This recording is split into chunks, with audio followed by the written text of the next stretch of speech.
Hey lovelies, it's Kate. Welcome back to another Sims 4 speed build. I'm building a spectacular pool on a 50 by 40 lot in Delta Valley. Of course, I also added a mansion to the pool, but the pool was kind of my main mission here. And I stumbled upon a picture on Pinterest like years ago probably, and then I stumbled upon the same picture over and over again.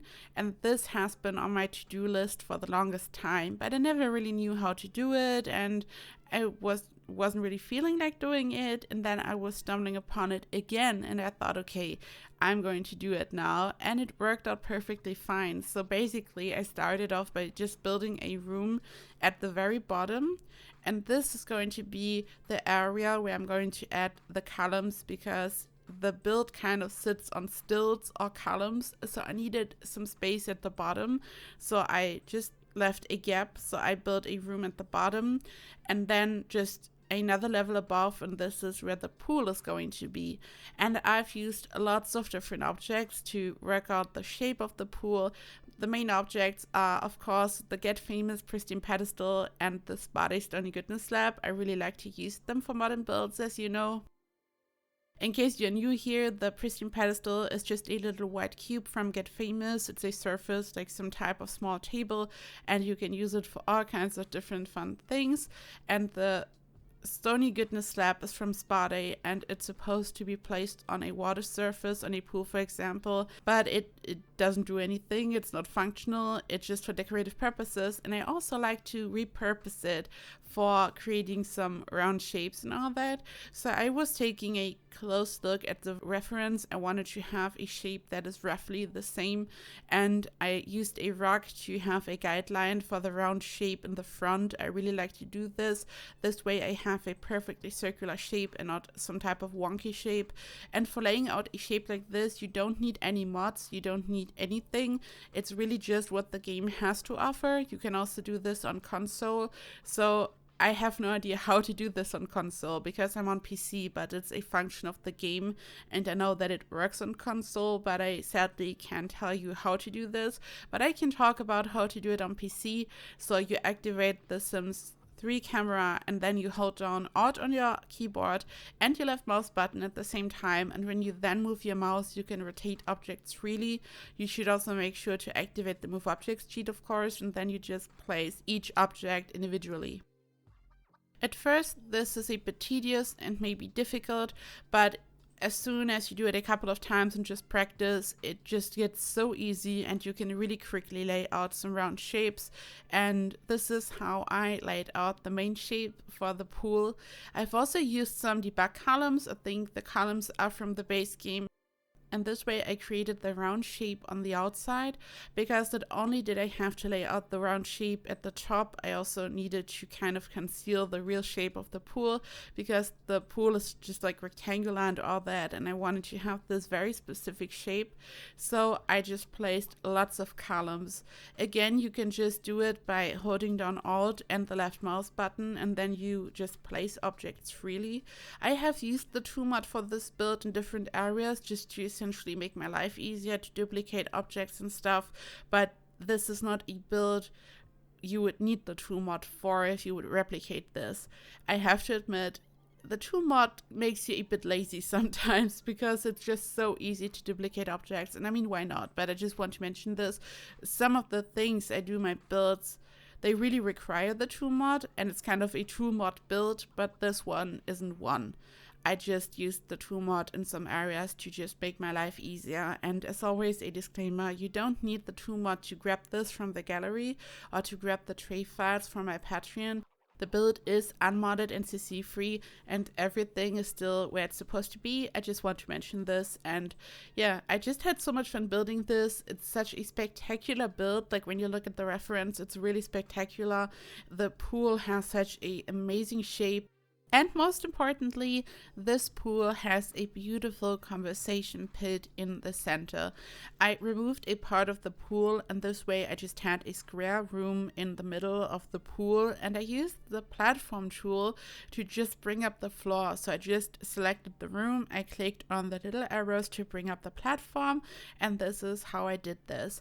Then I once again placed a rug in the center, and I just followed the rug's shape to create a perfectly circular shape. shape, I used the pristine pedestal for this, and I just made my life a bit difficult here because you can see that I should have removed a bit more of the pool to easily place my pristine pedestals, but this was just my fault. If you are doing something like this, just remove more of the pool and then just fill in the area again. This is why I was just struggling here, and I used the tool mod to just bring them into the correct position, but that's not necessary. And then I used the pool tool to just fill in all these little areas over here, and this way I had created the foundation for my wonderful conversation pit.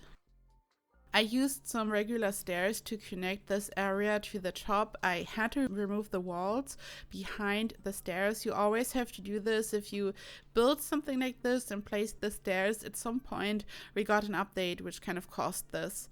And then I used the rug again to lay out the round shape, and I used the sectional sofa from Dream Home Decorator. There is a really similar looking armchair in the base game. You could also use this one for this. I've done this in the past actually, but this one is just perfect for this. And here everything is like super white, but then when you look at the reference, it's gray, and I just changed the color. I didn't include this in the video because I was just clicking on each object and I just selected a gray swatch, but I changed the color to match it to the reference, and it looks really good because it stands out a bit more. I have a tendency for modern builds to use lots of white. This is why at first I also used a white swatch, but then I thought, no, I'm going to stay close to the reference and stay true to the reference. So I changed the color. You can here see this a bit, and then I started to landscape a bit.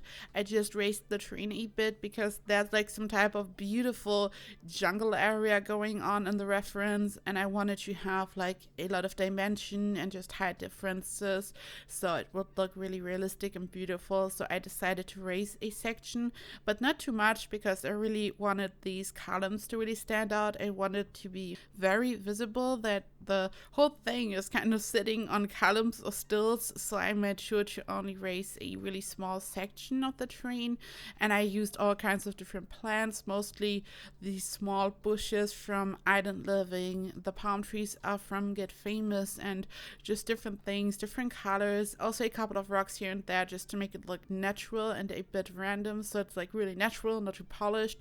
I changed the watercolor to this beautiful blue that I really like to use from Get Together, I think. And then I started to work on the house itself. The house is very simple, really modern, really minimalistic, and what makes this really special in my opinion is that there is just lots of lush green lawn going on and plants. It's like some type of eco lifestyle mansion almost, because we have all these really green areas, solar panels on the roof, so it's like really beautiful and lush and green, and I just love this. So it's super modern, but also you just kind of feel like you're in the middle of nature. Also, in case you've missed it, I just want to quickly mention that I have a new shell challenge going on. This time around, it's a 20 by 15 lot, so it's really for everyone, because I know lots of players don't really enjoy bigger lots and it's too intimidating and too much work and all that. So this one is only 20 by 15. You can find other information in the video before this one here. So my last video is about the shell challenge, and lots of you seem to like it. I'm really excited. I've seen like some submissions on Twitter already. I haven't taken a look in the gallery yet. I didn't have time yet, but I was tagged in some submissions on Twitter, and I always love this. So feel free to tag me on Twitter so I can take a look at some stuff just in between. I always really enjoyed this, and it's so much fun, and I just wanted to mention this in case you've missed it. It's like brand new and you still have plenty of time left. The deadline is May 1st, and it's a really small lot, so you have so much time left. Also, there will be 3 winners, and also additionally I'm going to give away 3 kits randomly. So the prizes are for the 1st, 2nd and 3rd place. I'm going to select winners, but then I wanted to randomly give away kits because I think all of you are super amazing, and I really love to take a look at all of your submissions, but I know that sadly some of you don't think this way of yourselves, because sometimes or whenever I'm having a shell challenge, I receive comments like, yeah, I don't think I'm good enough or something, which isn't true. But I know that some of you sadly feel this way, so I just wanted to give away some random kits, so just everyone feels like they have a chance to get something. Essentially, I just wanted to make everyone happy. Please know that I love all of your submissions, and I always feel so inspired. Every build brings something unique and new to the table, and I always feel so inspired whenever I'm hosting a shell challenge. But I just wanted to add this kind of random element so everyone could be happy, and I hope that you will enjoy it and that you like that. I also want to address the whole situation regarding console players. So the shell challenge is for PC only. The reason is that it's very easy to just gift packs on Origin, or you can just buy some global keys and give them away. But for console, things are a bit more difficult. I've never really found all packs available just to buy a key or something. And then there are gift cards, which I think have a geolog and all that. So things are a bit confusing, and I still don't know how to really do this, to go like, yeah, I can give away any pack for console. And if there is a solution, if you have one, if you're a console player, always feel free to let me know what to do. And yeah, because I feel bad about this and want to include everyone, but I always have to make sure that after I have selected winners, that everyone can just really receive the prize they wish for. And I really don't know how to do this for console, so please don't think that I don't care about console players or something. I love all of you, of course, and I'm also really happy that we all share a gallery now. Console players are just as wonderful and important as PC players. There's no difference. And yeah, just wanted to say this because I've received a couple of comments, and the shell challenge video was so short. I was kind of already struggling to include all the information in the video, like all the stuff I wanted to talk about, and I was just kind of running out of time. So I thought that I would mention now what's going on and what's the whole deal regarding the console player situation. And yeah, I'm so sorry, and I love you all. But back to the build. Here I'm raising the terrain because I also had to work on the front, of course. This is always so difficult whenever I'm starting to work on the back of a build, and then I just have to match the front. Always a bit difficult. I decided to raise the terrain so I was able to attach some stairs. These are very high, but I think that's just the price you have to pay when you have a house on huge columns or stilts. So I just had to make this work. I added lots of bushes and debug rocks. I essentially did the same that I had already done in the back of the house, so I just have the same plans. I really just like to have a certain set of plans that I like to use, like for one individual build, so it's not all over the place. And I just placed the same plans in the front and started to work on the house a bit. The fence is from Spa Day. I was going for this very clean look. And because of the round shape in the back, like the pool, I wanted to have a round shape in the front as well, which is why I had used a floor piece for this. And then I started to furnish. I picked this kitchen, like this counter, which is from Dream Home Decorator, and I decided to use this color scheme. Lots of wood, kind of dark, really elegant. The outside is super bright and white, so it's a bit of a contrast, but I just fell in love with this swatch. I placed this base cam mirror, which is like glowing behind my counter, so it's like a really fancy mirror backsplash, and I just decorated the whole area. There's a little nook on the left side where I'm going to build a table, just so there would be some type of breakfast area, so you can just grab a quick meal over there and sit down. Of course, I've also built an island counter, but then I'm also going to build this really huge dining area, so in case your Sims are having someone over, they can properly entertain guests, because a mansion just needs to have a proper dining room area. So I wanted to include both options, kind of. Here you can see the little cute breakfast area, and it's like really gigantic, and it felt so good to build a really big kitchen again, because recently I never really had enough space for a really gigantic kitchen, and I was totally feeling like building a over-the-top mansion again. I've used the lowest wall height available, so this time no one can come after me for placing the cabinets up too high, I guess. That's like a really good solution, because whenever I'm using the tallest wall height, I just have to place them all the way up, and y'all are always coming for me, which is okay, but this time this is not the case, hopefully. Here's the dining area. I've stayed within the same color scheme, and I wanted to have like a really colorful sofa, again a sectional sofa from Dream Home Decorator, and of course the round journey to Batu bar, which is always amazing for really fancy mansions. And then I wanted to have an office area, so you can see the stairs in the background. Essentially, this is where you enter the house, and when you go to the left, you can see the bar a bit in the background. You enter the whole area that I've just built, and when you go to the right, you enter this area over here, which includes a PC and an easel, chess table, just different things, a guitar, just different things for just working on your Sims skills and all that. Just a really fancy area. In the background we have a bathroom, and this house actually only has 2 bedrooms. It's not as gigantic as you might think.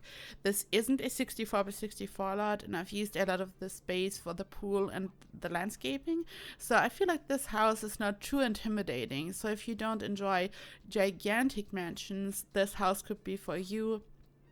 I feel like the area is spacious, like the whole living area down there, but it's not like extremely gigantic. It's kind of a middle ground. So maybe this mansion is for you and your Sims. I don't know. This here is a kid's room. I wanted to have one master bedroom, which is an ensuite, and then I wanted to have just a smaller kids room, so you could let a small family move in, or you could use this as a bachelor pad. It's just a really, really fancy mansion. And this is almost it. This video is slowly coming to an end. I hope you have enjoyed this wonderful modern mansion in the Azure Valley. As always, the build is available in my gallery, CC free and unmodded. My ID is KateEmerald, and the tray files are available on my Patreon. And speaking of which, it's time to thank my wonderful Emerald Patreons. A big thank you to Asia, Dawn Bryce, Saturated Spark, Shanna McClam, Telena Lynn, Two Cats Tailoring, and Vicky S. Thank you so much for your huge support. Thank you to all my other Patreons. I love you so much. And thank you to just anyone who watches my videos and likes them and comments and all that. Thank you all for your huge support. I love you so much. And yeah, I hope you will have a absolutely perfect week. You can here see all the screenshots, and I hope to see you in the next video. Bye bye.